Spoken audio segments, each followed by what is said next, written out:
एकादशी व्रत को हरितोष व्रत कहते हैं।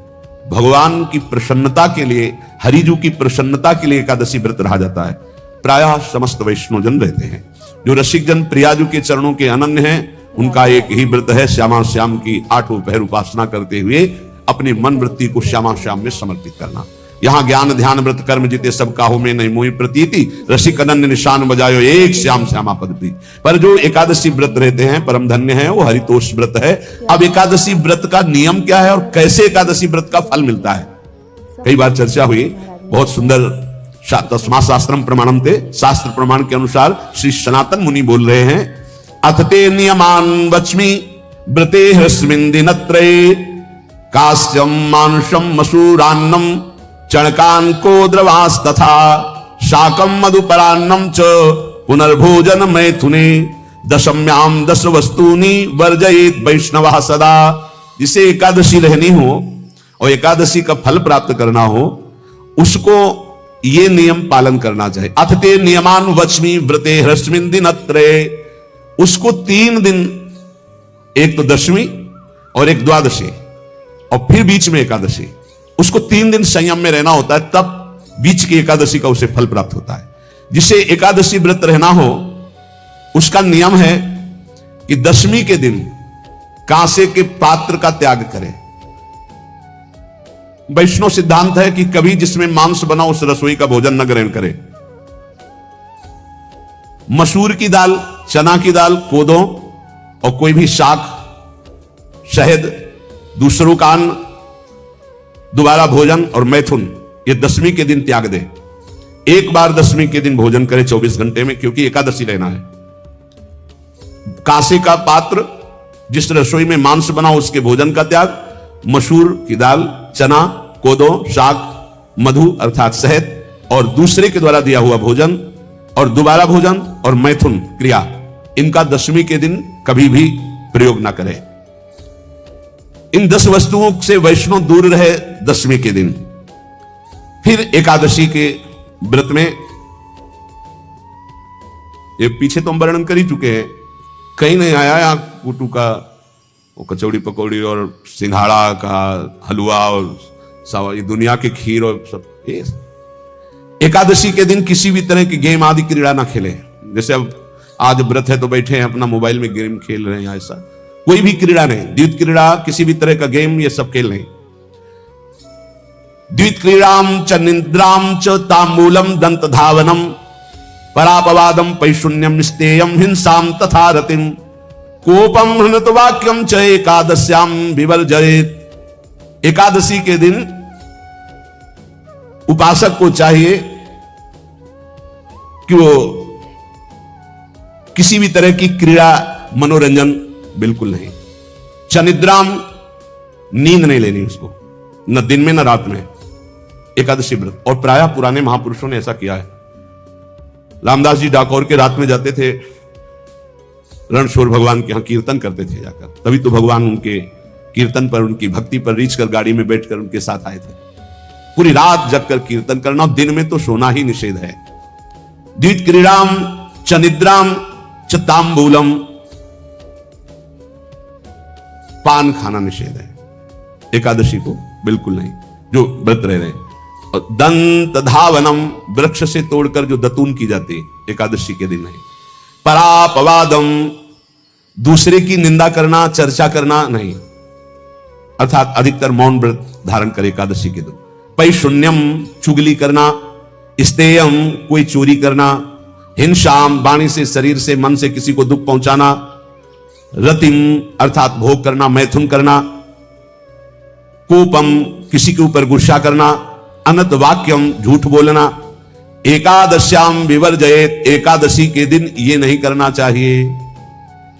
एकादशी को एक बार कुछ फलाहार शुद्ध, अगर आपके पास कोई व्यवस्था नहीं तो थोड़ा दूध है, जल है, ऐसे आप लेकर, या थोड़ा सा फल ले लिया, थोड़ा सा फल लेकर के प्राण पोषण, एक दिन में मर नहीं जाओगे। कितने तो निर्जला एकादशी रहते हैं, हर एकादशी निर्जला। पूज्य श्री मथुरादास जी निर्जला ही रहते थे हर एकादशी। चलो भैया, आपकी सामर्थ्य नहीं तो जल 2-4 बार ले लो, एक बार थोड़ा सा दूध और फल ले लो, चल जाएगा काम, प्राणों का पोषण हो जाएगा। ये आचरण न करे, एक बार कुछ आहार ले ले, वो भी शुद्ध भगवद अर्पित प्रसाद। फिर द्वादशी को काश्यम मांसम सुराम छौद्रम तैलम वितथ भाषणम व्यायामम च प्रवासम च पुनर्भोजन मैथुने अस्पृश्य स्पर्श मासूरे द्वादश्याम द्वादश त्यजेत। कांस के पात्र में द्वादशी को भी भोजन न पावे, जिस रसोई में मांस बनाओ उसमें आहार न ले, किसी भी तरह का नशा द्वादशी को न करे, शहद न पाए, तेल के बने पदार्थ न पाए, मिथ्या भाषण न करे और बहुत शरीर का व्यायाम न करे, बहुत थकावट वाले कार्य न करे, दोबारा भोजन न करे, एक बार द्वादशी को भी भोजन पवित्र, मैथुन न करे, जिसका स्पर्श नहीं किया जाता ऐसे पदार्थों का स्पर्श न करे, और मसूर की दाल न खाए।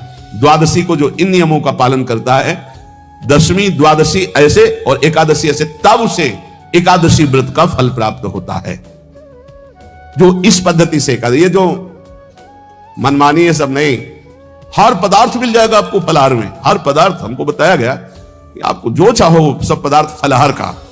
अरे भाई, हरितोष व्रत है तो हरि प्रसन्नता के लिए एक दिन भूखे रहने बहुत आनंद आता है। पहले भगवत कृपा से ऐसी गंगा जल पीकर के कुछ दिन, फिर कभी कभी निर्जला एकादशी का भी आनंद। बड़े संन्यास मार्ग में थे तो बड़े संयम से सब शास्त्रीय पद्धतियों का निर्वाह होता था। उपासक को चाहिए कि इन नियमों से व्रत का अनुष्ठान करे, मनमानी आचरण न करे। सबसे प्रार्थना जो एकादशी रहते हो, हरितोष व्रत इसे कहते हैं, भगवान की प्रसन्नता के लिए रहा जाता है, रहना चाहिए। जो अपनी आचार्य परंपरा में है जैसे, जिनका सिद्धांत है, पर रहने का सिद्धांत ये श्री सनत कुमार जी वर्णन, श्री सनक जी महाराज, ये सनत कुमार जी वर्णन की। सनक जी महाराज कह रहे हैं, यदि भगवान का आश्रय नहीं, सत्संग नहीं है, तो इन चार में से एक हो तो नाश कर देता, फिर चारों हो तो सर्वनाश हो जाता है। यौवनम धन संपत्ति प्रभुत्व विवेकता एकैपमप्यनर्थाय किमु यत्र चतुष्टयम। यदि सत्संग नहीं है, यदि भगवद आश्रय नहीं है, खूब धन हो, जवान अवस्था हो, और बढ़िया पद मिला हो, प्रभुत्व चलता हो, और अज्ञान हो, फिर क्या कहना है?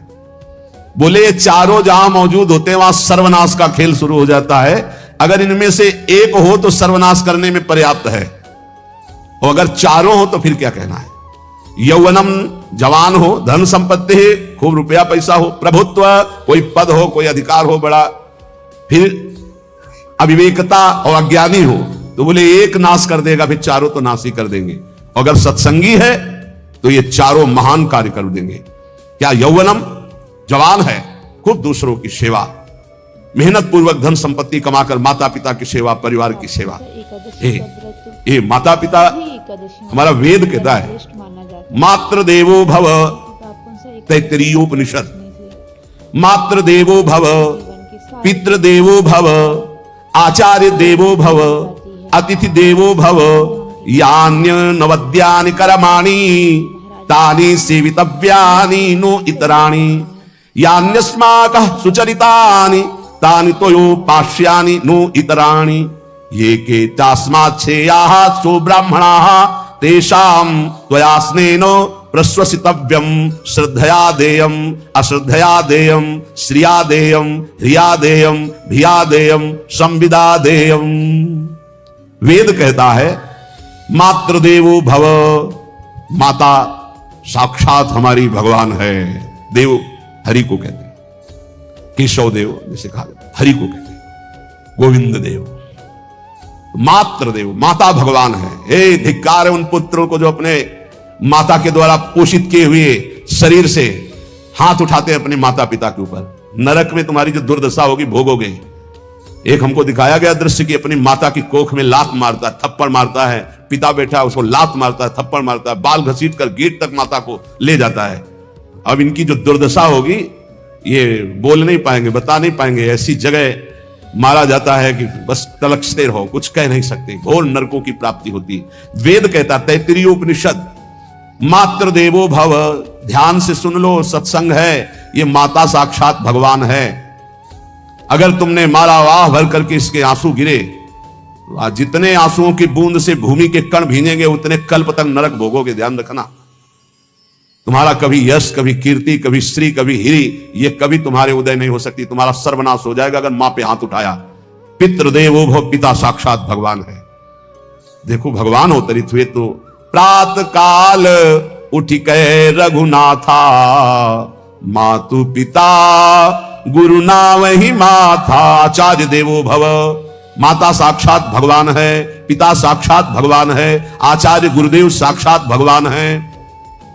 जो अपनी माता को, अपने पिता को दुख देता है, अपने गुरुदेव की अवहेलना करता है, उसका कभी मंगल हो सकता है? वो कभी सुख प्राप्त कर सकता है? वेद कहता है जो निर्दोष कर्म करते हुए धन कमाकर, कैसा कर्म?